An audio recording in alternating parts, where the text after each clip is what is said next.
Noemí, a mi hija Sara, que ella venga y comparta con nosotros en este día el mensaje de la palabra del Señor, ¿sí? Dele ese aplauso al Señor. No se lo damos a Sara, sino al Señor, y vamos a escuchar este mensaje. Padre, te damos gracias por el mensaje que Sara preparó, Señor, que tiene ahí en letra pequeñita en su celular. Y gracias por la palabra que tú has puesto en su corazón para compartir con nosotros. Gracias porque nuestros hijos puedan levantarse, Señor, como aquellos que anuncian las buenas nuevas de salvación. Te bendecimos y te damos gracias en el nombre de Jesús. Amén. Está muy linda. Amén. Lo invito a que le pregunte a la persona que tiene a su lado, bueno, que le diga, no que le pregunte, que le diga: lo nuevo está por comenzar. Lo nuevo está por comenzar. Y ahora sí, pregúntele: ¿o ya empezó? ¿Usted qué cree? ¿Que lo nuevo de Dios está por comenzar o ya empezó en cada uno de nosotros? Los invito a que puedan abrir su Biblia en Isaías 43.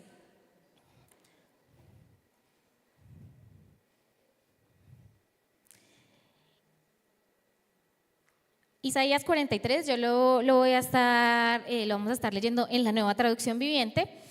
Y Isaías 43 del 1 al 7 dice así. Lo leemos bajo la dirección del Padre, del Hijo y del Espíritu Santo. Pero ahora, oh Jacob, escucha al Señor, quien te creó.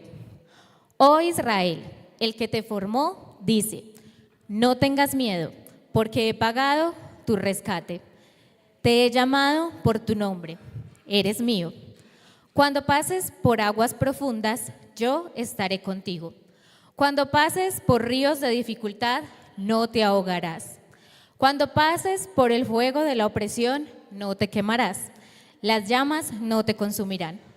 Pues yo soy el Señor tu Dios, el Santo de Israel, tu Salvador. Yo di a Egipto como rescate por tu libertad. En lugar di a Etiopía y a Seba. Entregué a otros a cambio de ti. Cambié la vida de ellos por la tuya, porque eres muy precioso para mí. Recibes honra y yo te amo. No tengas miedo, porque yo estoy contigo.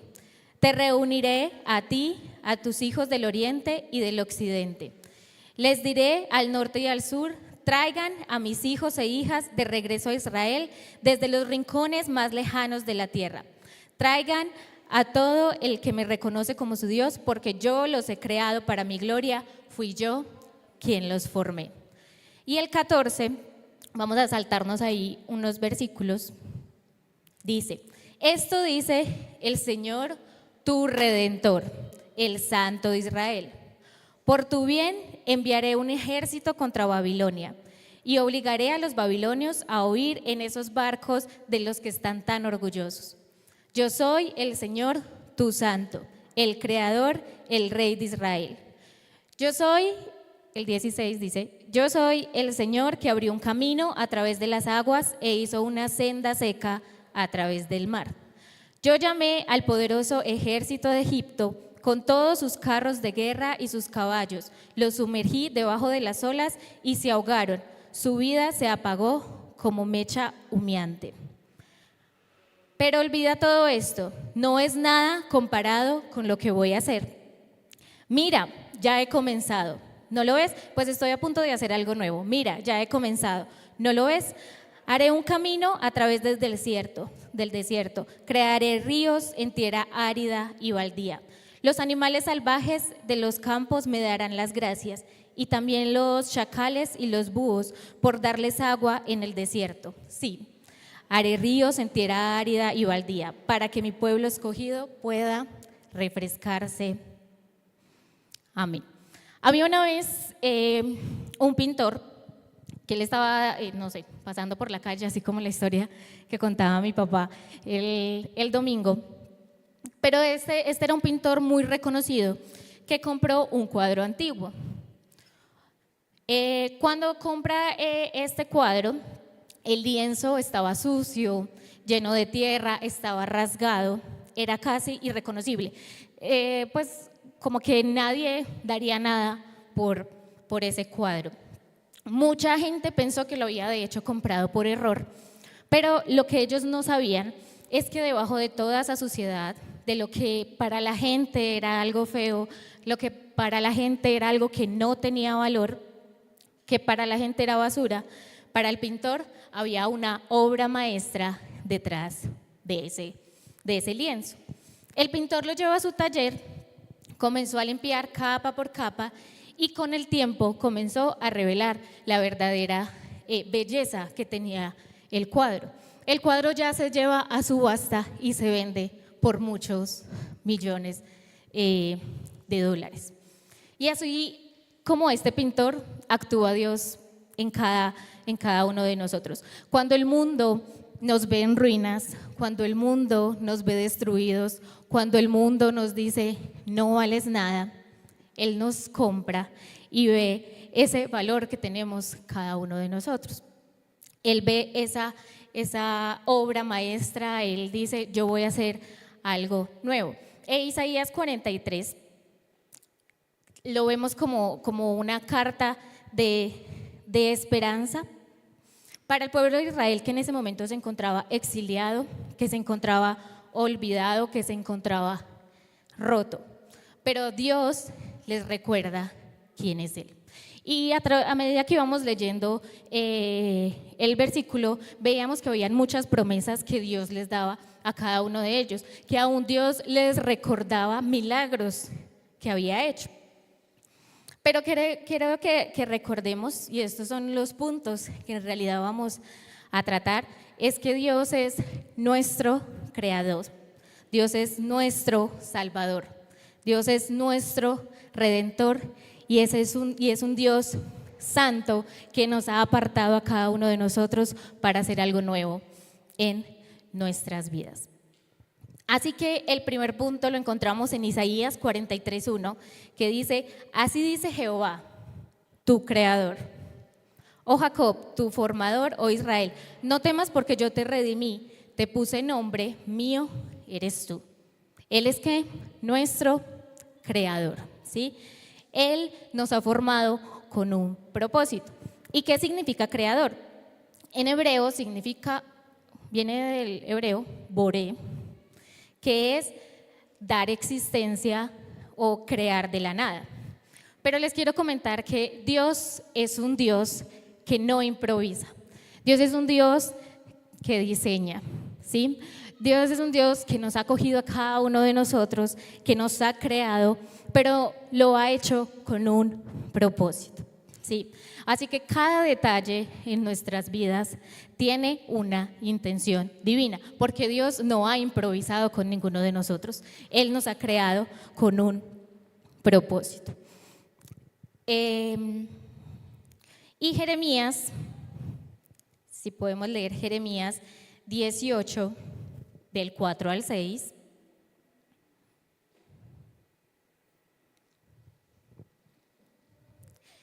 Jeremías 18 del 4 al 6, yo lo tengo aquí en la PDT, en la palabra de Dios para todos.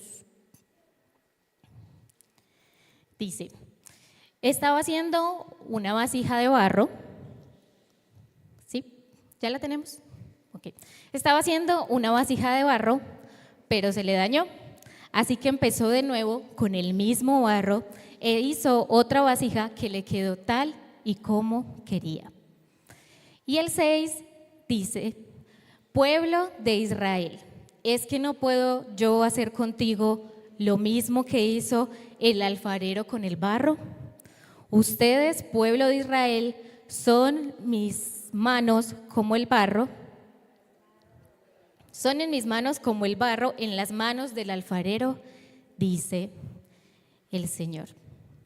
Así que, como les decía, nuestra existencia no es un accidente, no es que nacimos por error.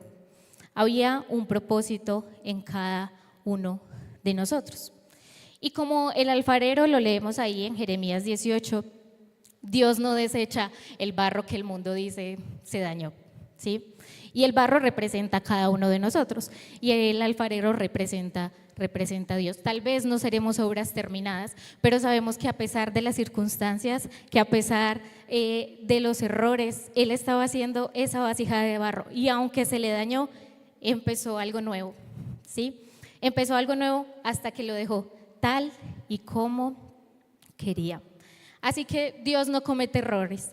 El estar aquí en esta noche no es un error. El que cada uno de nosotros haya nacido no es un error.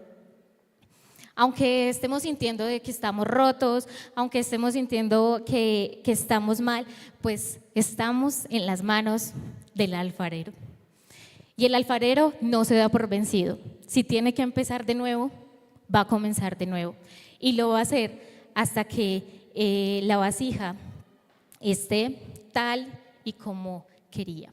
Así que dígale de nuevo al que está a su lado: usted no es casualidad, es creación de Dios. No es casualidad, es una creación de Dios.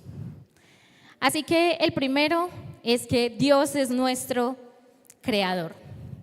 El segundo también lo encontramos en Isaías 43 del 2 al 3 y dice: cuando pases por las aguas, yo estaré contigo. ¿Sí? Y más adelante dice: porque yo soy Jehová tu Dios, el Santo de Israel, tu Salvador. Así que tenemos a un Dios que es creador, pero tenemos a un Dios que nos ha salvado. Y eso no significa que no vamos a pasar por el fuego, eso no significa que no vamos a pasar por dificultades, pero tenemos un Dios que está siempre con cada uno de nosotros. Y la palabra Salvador viene del hebreo mochía, que significa rescatar, liberar, poner en un lugar seguro. Y también viene de la raíz yasha, que es de la misma de Yeshua, ¿sí? Entonces, que Yeshua significa Jehová salva, o Jehová es salvación. Como les decía, Dios no promete ausencia de pruebas. De hecho, dice que vamos a tener pruebas, pero sí promete la presencia de Él constantemente en medio de las pruebas. En realidad, en nuestra fe está creer eso, que Dios siempre va a estar con nosotros, aún en medio de las pruebas, y que ese fuego no nos consuma. Así como lo vemos también en la historia de Sadrach, Mesach y Abednego, ¿sí? Que entraron al horno de fuego, pero que no se quemaron, no pasó absolutamente nada con ellos, sino que Jesús estuvo con ellos en medio de el fuego, ¿sí? Así que tenemos que tener presente de que no nos ahogaremos, no nos quemaremos, porque ese Dios que es nuestro Salvador va a estar con cada uno de nosotros. Y es momento de poner también nuestra confianza en Dios, ¿sí? Porque al final es como cuando un niño, no sé, por ejemplo, a mí me pasaba de que yo iba a una piscina cuando estaba más pequeña, ¿no? Iba a una piscina y me iba a tirar por el lisadero y esperaba que mi papá me agarrara abajo. Yo tenía la fe de que no me iba a ahogar. Yo tenía la fe y la certeza de que Él iba a estar abajo salvándome. Habían ocasiones en las que me hundía, ¿sí? Porque no sé, mi papá se distrajo. En las que me hundía, pero volvía y me sacaba. Y aún así, yo seguía teniendo la fe de que Él iba a estar ahí para rescatarme. Así debe ser nuestra fe en Dios, porque al final es ese Dios que siempre nos va a salvar. Es ese Dios que, aparte de que nos ha creado, es ese Dios que va a estar con nosotros en medio de las pruebas. Y el tercero está en Isaías 43:14 y dice: así dice Jehová tu Redentor, el Santo de Israel. Así que tenemos a un Dios que nos crea, tenemos a un Dios que salva, pero también tenemos a nuestro Redentor. ¿Y qué significa Redentor? El que Él paga, la persona que paga el precio por recuperarte. Y viene, significa rescatador. También significa en hebreo que el pariente más cercano pagaba para liberar a esa persona de la esclavitud, ¿sí? Era esa persona redentora que pagaba el precio por él. Normalmente era un familiar el que pagaba la deuda o redimía la herencia por alguien que había sido esclavizado. Así que Dios, además de salvarme, paga el precio. Y es ese Jesús que murió en la cruz del Calvario por cada uno de nosotros. la redención implica un costo. Y Cristo entregó su vida por cada uno de nosotros. Y no fue un costo pequeño, fue a precio de sangre. Así que tenemos a un Dios, primero, creador, salvador, y tenemos a un Dios redentor. Quiero decirte que tal vez el pasado o el pecado o el problema que estás teniendo en este momento, Dios ya lo pagó. Así que es momento de no vivir esclavo tal vez de ese pasado, tal vez de ese dolor, porque Él ya pagó ese precio y ese valor ya fue cancelado. Y tal vez es algo que hemos escuchado muchísimo. Tal vez son palabras que ya hemos escuchado en otras prédicas o que como cristianos los venimos escuchando por años, pero es momento de creerlo y de ponerlo en práctica también en nuestras vidas. Isaías 43:15 nos habla del otro punto que dice: yo soy Jehová, su santo. Y tenemos a Dios santo. ¿Qué pasa con Dios al ser santo? Que nos aparta a cada uno de nosotros para también ser santos. Y Él nos aparta siempre para hacer algo nuevo en cada uno de nosotros. ¿Y qué significa santo? Separado, puro, distinto, consagrado. Dios es santo porque no se parece a nadie y nos invita también a reflejar su santidad. Si la gente ya conoce que yo soy cristiano, pues tengo que estar reflejando a Cristo todo el tiempo, ¿sí? Y ahí es donde en realidad se demuestra si soy cristiano, no aquí en la iglesia, sino afuera, en mi trabajo, con mis amigos, en los otros lugares fuera de la iglesia, porque ser cristianos aquí todos muy chévere, pero es afuera donde de verdad vemos si somos o reflejamos a ese Cristo que es santo. Y Dios no solamente nos ha venido a limpiar del pasado, sino que también nos ha venido a separar, ¿sí? Porque santo también es distinto, separar para un propósito mayor. Y la santidad de Dios no es una barrera, sino un puente para que cada uno de nosotros pueda ser transformado. Cuando un cirujano va a operar a alguien, tienen que limpiar absolutamente todo, todo tiene que estar esterilizado. Y es la preparación para la cirugía que se va a realizar, ¿sí? Así que Dios también tiene que venir a limpiarnos a cada uno de nosotros, ¿sí? No para castigarnos, sino para usarnos allá afuera, para que otros puedan ver a Cristo a través de nosotros. Y podemos ver en ese versículo a ese Dios que es creador, ¿sí? A ese Dios que es que nos salva, a ese Dios redentor, pero a ese Dios que también es santo. Y a medida que íbamos leyendo, no solamente reconocíamos eso, sino que veíamos unas promesas que Dios le daba al pueblo de Israel. Y quiero traer también esas promesas para que las tengamos en cuenta cada uno de nosotros, porque podemos tener estos 4 puntos muy claros, pero a veces, o todo el tiempo, o algunas veces, ¿cierto? Vienen las situaciones, vienen los problemas, ¿sí? Pecamos, y eso a veces, como seres humanos, nos aleja de Dios. Aunque es momento de ir y pedirle perdón, a veces nuestro ego no permite que vayamos delante de Dios. Así que se las voy a leer así rápidamente, ¿sí? Dice: no temas, porque yo te redimí, te puse nombre, mío eres tú. Así que Dios nos conoce por nuestro nombre y nos recuerda que le pertenecemos a Él.